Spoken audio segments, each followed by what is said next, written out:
አድዋ እንደገባን ከአድዋ ጀምሮ ወደ ሽፍት አደረግን መጣን። የተለየ ባለሙያ ሆኜ ማውራት አልፈልግም። አንደኛ ሶሉሽኖችን ስንሰራም ዞሮ ዞሮ ሲስተም የሚባለው ግሩፕ ኦፍ ኮምፖነንት ስለሆነ አንዱ ኮምፖነንት ሜን ኮምፖነንት ደግሞ አይቲዲቢ ስለሆነ ሪኩዌርመንት ሰፖርት ኤቭሪቲንግ ኢዝ ዜር ማለት ነው እና ጌታ ሰው ብቻው ምንም የሰራው ነገር የለም።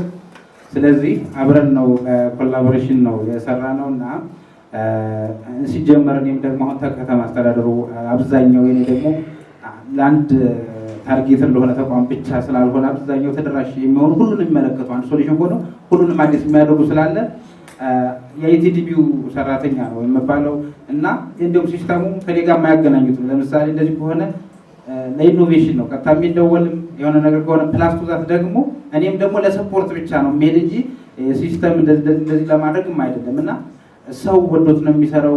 አይቲዲቢ እንደዚህ አይነት ሶሉሽን ሰጠን ነው የሚለው። ሁለተኛ ደግሞ ሪሊፍ ፍሪ ነው፣ በቃ 1000% ፍሪ ነው። እንደዚህ ካልሆነ እንደዚህ ይሆናል ይባል ነገር የለም። እንዳልኳችሁ ነው አሁን ወደ ከ1000 ምናምን አገልግሎቶች ወደ 300 ምናምን ነው ዲጂታላይዝ ያደረግነው። እኔ አሁን ከአይቲዲቢ ጋር ሆኜ ገና 10 የማይሞሉ ሲስተሞችን ነው የሰራ ነው። በቂ አይደለም። በጣም ቢያንስ 70-80 ከእናንተ ጋር ተሻምቼ እሰራለሁ የሚል እቅድ ነው ያለኝ። አሁን ራሱ በቅርቡ በሳምንታት ውስጥ የሚጸድቁ 1-3-4 ሲስተሞች አሉ ያለቁ ናቸው፣ ግን ሳይጸድቁ እዚህ ጋር መወራት ስለሌለባቸው ነው። አንድ ደግሞ አይቲዲቢ ደግሞ በዋናነት ከተማው ላይ አሁን የፈጠረው ኢምፓክት ደግሞ ምንድን ነው?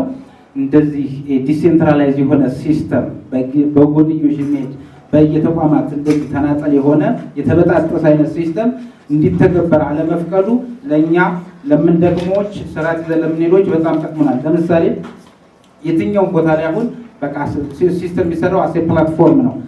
ለአንድ ተቋም ሲሰራ ለሌላው ሶሉሽን ነው። ስለዚህ ይሄ በመሆኑ አሁን የትኛውን ቦታ ላይ አሁን ትላንትና በጣም ደስ ያለኝ ሁላችን የሚመለከት ስለሆነ ትራንስፖርት ላይ እንደምታውቁት በጣም ብዙ ሰልፎች አሉ እና መኪና ስለሌለ ሳይሆን የተመደቡት መኪናዎች በሰው ወደሚበዛበትና እነሱ ወደሚፈልጉበት ስለሚሄዱ ነው እና የሶስት ሲስተም ትላንትና ጨርሰን ለቢሮ አቀረብን እና አያውቅም ገንዘብ እንደሚጠየቅ ምናምን እንደዚህ ያለ ከአይቲዲቢ ጋር ሆነን በነፃ ነው የሰራ ነው ብለን ዘሆል እያንዳንዱን አይደለም የመኪኖችን ስምሪት የመኪኖችን ሽክርክሪት የተቆጣጣሪዎችን ጭምር ሙሉ ዘሆል ፉል ፍሌጅ ሊሆነ ሲስተም ነው ሰርተን የሰጠናቸው እና በጣም ደስ ያላቸው ግን በእኛ አይደለም በአይቲዲቢ ነው። በቃ ለምን ኦልሬዲ አሁን ኢኖቬሽን ሲስተም ሰርቶ ጨርሶ ሰፖርት አድርጎ ለከተማ አስተዳደሩ እየሰጠ ነው። እነሱ ደግሞ ሲስተሞች ደግሞ አሁን በጣም ጥሩነቱ ምንድነው? ኢንተራፕሽን የለባቸው መቆራረጥ ምናምን የለባቸው እንዳልኳችሁ ነው። አሁን የቀድምም ዶክተር እንደገለጸው የካፍቴሪያዋን እንኳን ብትወስዷት ገንዘቡ ቀላል 2.2 ቢሊዮን ብር ነው በገንዘብ ደረጃ 2.2። አሁን እኛ እስካሁን ባለፈው ባየሁት ወደ 29 ሚሊዮን 600 ምናምን ሺህ ብር መልሰናል። 29 ሚሊዮን እኮ አንድ ብር ማን ይሰጣል? 29 ሚሊዮን ማለት እኛም ማንጠቀመው የሆነ ሰዎች ብቻ ኮሙኒኬት አድርገው የሚወስዱት። ይሄን ወረቀትን አልደመርንም፣ ድካምን አልጨመርንም። የፋይናንስ ቢሮ ሙሉ ሰራተኛ ነፃ አድርገናል። እዚህ ጋር እንግዲህ የሚያደርጉ የሰው ሀብት ላይ የሚሰሩ ሰራተኞችን ነፃ አድርገናል። ይቀጠር የነበረው ተጨማሪ መደብ ይፈልጋል ብለው እኮ ፕሮፖዝ ያደረጉትን ነው አሁን ነፃ ያደረጉ። ለምን ኩፖኑን ያዘ ሰላም ነው። ስለዚህ አንዷን ኩፖን ለመልቲ ፐርፐዝ እንዲያገለግል ብለን ነው ለሸማችም ለካፍቴሪያ ድጎሞም እንዲጠቀሙ ያደረግነው ማለት ነው። ከዛ ውጭ ይሄ ዲጂታል ኢሲዲው እንደምታዩት የሚመራው በከንቲባ ነው። በዚህ አጋጣሚ በጣም ደስ ያለኝ እኛ ላይ ምንም ሳይደርስ ሲስተሙ እንደጨረስ ነው ልክ 5000 የሚደርሱ ፒሲ ወርከሮች አሉ። ለነሱ አንድ ካምፓኒ ምን አለ 5000 ታብሌት ይሄን መቆጣጠር ከቻልኩ 5000 ታብሌት ለከተማ አስተዳደሩ ገዛለሁ ብሎ አሁን እነሱም ሲስተሙን እኮ እኛ ገና እንትን ላይ ዲቨሎፕመንት ላይ ያለን ነው ካዩት በኋላ ግን ይሄንን ቃል ለከተማ አስተዳደሩ ገቡ። እኛም ጨርሰናል። አሁን ኤቭሪቲንግን ጨርሰን ለኢናጉሬሽን እየተዘጋጀን ነው ማለት ነው። ከዛ ውጭ የአካባቢ ጥበቃ ላይ እየሰራ ነው። ኦልሞስት የአካባቢ ጥበቃ ላይ አሁን አይቲ ጋር ነው ያለሁት። ስለዚህ አካባቢ ጥበቃ አገልግሎቶች የሚሰጡት ኦንላይን ነው። ለምሳሌ እናንተ እንኳን አካባቢ ላይ የሆነ ዛፍ ምናምን ለመቁረጥ አይችሉም እኮ የግድ ሄዳችሁ አመልከታችሁ ምናምን ነው። አሁን እንደዚህ የሚባል ነገር የለም። ባላችሁበት ፐብሊክ ፕላትፎርም ሪኩዌስት ትጠይቃላችሁ፣ ሪስፖንድ ይደረጋል። በዚህ ውስጥ ኦፕሬሽናል ስራ ይሰራል ማለት ነው። ስለዚህ ብዙ የሚሰጣቸውን አካባቢ ጥበቃም ወደ ዲጂታላይዝ ያደረግንበት በዚሁ ነው እና እነዚህ አጠቃላይ ወደ 9 የሚደርሱ የጽዳትን ጨምሮ ማለት የጽዳት እንደው በዚሁ አጋጣሚ ሁላችሁም ላይ ዲጂታል ካርዱ ደርሷል ቤት ላይ እየሄደ ስለሆነ ማለት ነው። እሱ ላይ እንደው መጠንቀቅ ያለባችሁ 2 ሺህ ብር ስለሚቀጣ ያላጸዳ ሰው በዚሁ እንድታጸዱ ነው። አሁን የዛ ጋር ሰው ያለው እንግዲህ ያደርጋል ሰው ያጸዳም የራሱን አካባቢ ለማጽዳት ሌላ እንትን ይፈልጋል እና ይችን ካርድ ፐርፐዝ የሰጠናት ለሁለት ነገር ነው። አንድ ህብረተሰቡ አዲስ አበባውን ስማርት ለማለት አንዱ ዋናው ፒላር ማን ነው? ለምሳሌ ስትራቴጂክ ግቦች አሉን አይደል? ለምሳሌ ስለዚህ ስማርት ኢንቫይሮንመንት ነው። ስለዚህ ስማርት ኢንቫይሮንመንት ውስጥ አንዱ ደግሞ ጽዳት ነው። ስለዚህ ጽዳት ነው፣ ውበት ነው። እሱ ስለሆነ አትሊስት ይሄን አብሮ ለማስኬድ ምን አደረግን ማለት ነው? ለእያንዳንዱ ነዋሪ የዲጂታል QR ኮድ ሰጠ ነው፣ በቤት ቁጥሩ ማለት ነው። በቤት ቁጥሩ ሰጠ ነው።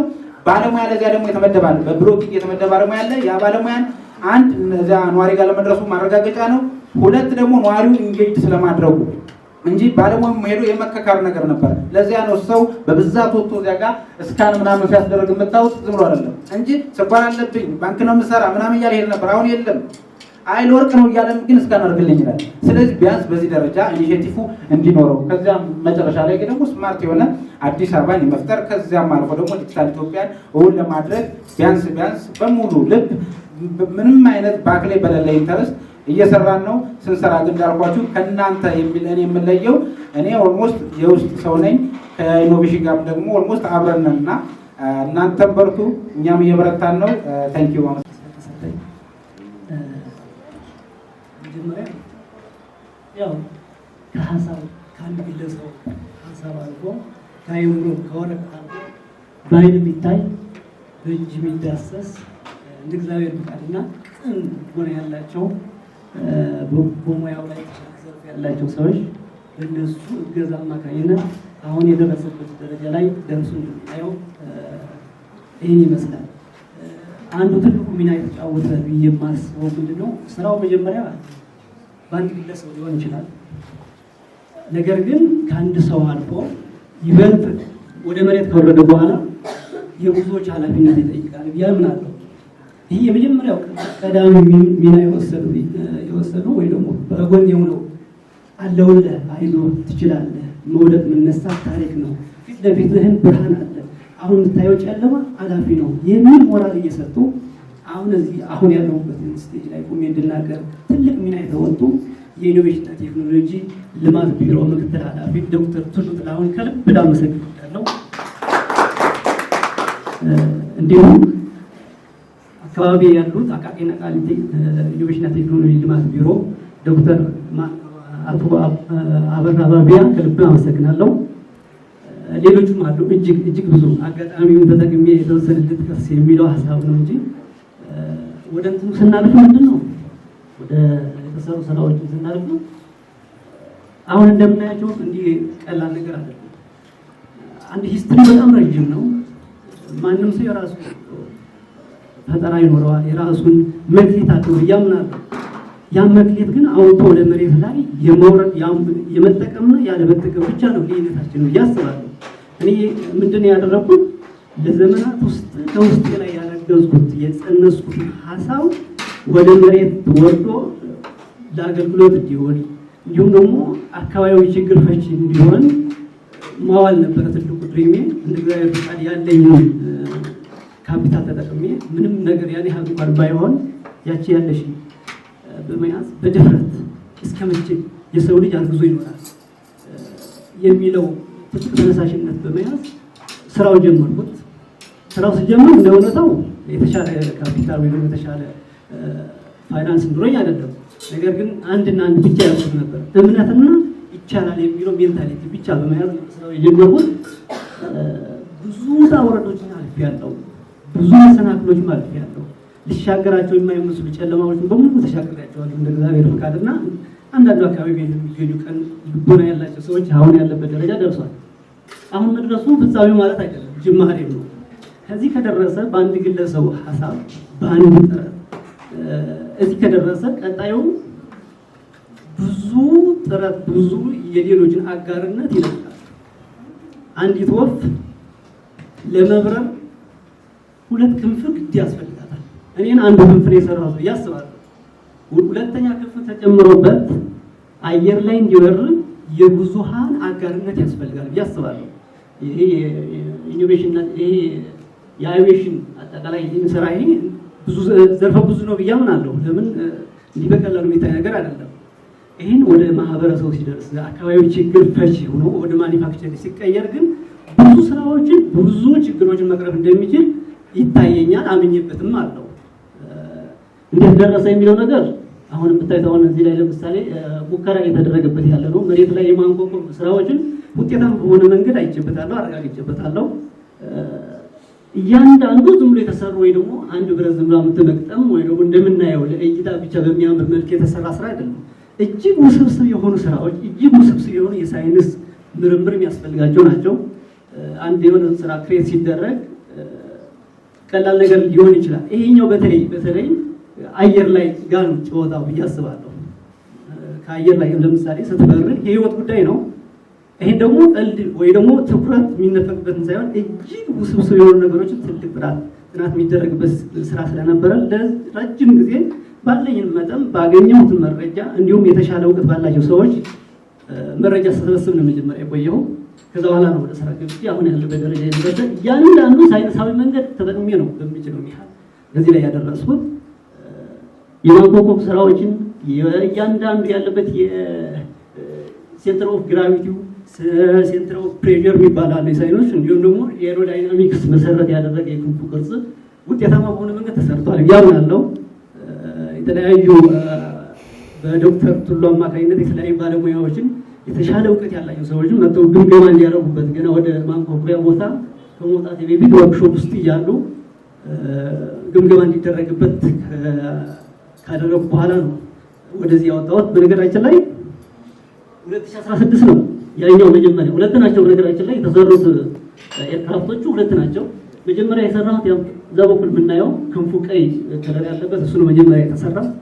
እሱን ከሰራው በኋላ ውጤቶቹ ካየሁ በኋላ የፈጠራ ባለሙያው ብዙ ጊዜ ስህተቱን አይቶ አይተኛም። እንደኔ ሀሳቤ ነው እንግዲህ ይበልጥ ያን ስህተቴ አሻሽዬ አስተካክዬ ሌላ መስራት እንዳለብኝ በውስጤ አመንኩ። ይሄ ፋሽን እንዲሆነ ደግሞ አንዱ ምንድነው ዶክተር ቱሉ የሚያደርጋቸው የነበረ ጥረቶች በየጊዜው ስራ ቦታ የተመላለሱ የሚያደርጉት የነበረ ጥረት ሳይ ይበልጥ ተነሳሳሁ። እውነትም ተቀባይነት አለው፣ እውነትም የተሻለ ነገር መሆኑን በእነሳቸው ዘንድ አየሁት። ይበልጥ ፓሽኔት ሆንኩ።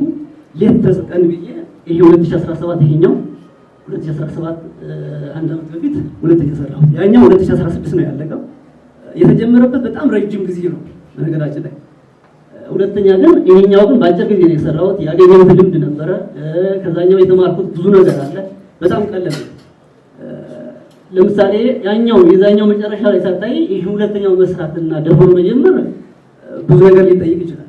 እኔ ገንዘብ ስለነበረኝ አይደለም። ያቺን ያለሽኝ እጅግ አብቃቅቼ የነበሩ ችግሮች በሙሉ ተቋቁሜ ነው ሁለተኛ የሰራሁት። እግዚአብሔር ይመስገን አሁንም የተሻለ ነገር ሆኖ ነው ያገኘሁት። ስራ ቦታ ድረስ እዚህ ጋር የምናያቸው ስራ ቦታ ድረስ በዶክተር ቱሉ አማካኝነት የመጡ ስራ ቦታ ድረስ መጥተው የጎበኙልኝ ናቸው። መሀል ላይ የምናያቸው የኢኖቬሽንና ቴክኖሎጂ ሚኒስትር ዴኤታ ዶክተር ባይሳ መጥተው ማይተውልኛል። በዛውም ከልብ ላመሰግናቸው እወዳለሁ። እዛው ስራ ቦታ ሆነው የኢትዮጵያ የአእምሮ ንብረት ባለቤትነት መረጋገጫ ደውለው ነበር። ኢሚዲየትሊ ደውለው በፍጥነት የፓተንት ጉዳይ ልዩ ትኩረት ተሰጥቶበት እንዲያርሙልኝ እንዲሁም ደግሞ በአጭር ጊዜ ኮመንት ተሰጥቶበት እንዲሰጥ የሚለው ትብብር አድርገውልኛል። ከልብ ላመሰግን እወዳለሁ። እንደ እግዚአብሔር ፍቃድ አሁን ያለበት ደረጃ ደርሷል። አሁን ቀጣዩ ሌላ ምን ልለው ነገር ቢኖር ይህ ስራ የአንድ ግለሰብ ስራ አይደለም። አጠቃላይ የሁላችን ኃላፊነትን ተጨምሮበት ነው በአየር ላይ ከፍ ብሎ በሮ በተለይ ዘርፈ ብዙ የሆኑ ስራዎችን አገልግሎት መስጠት የሚችለው ለምሳሌ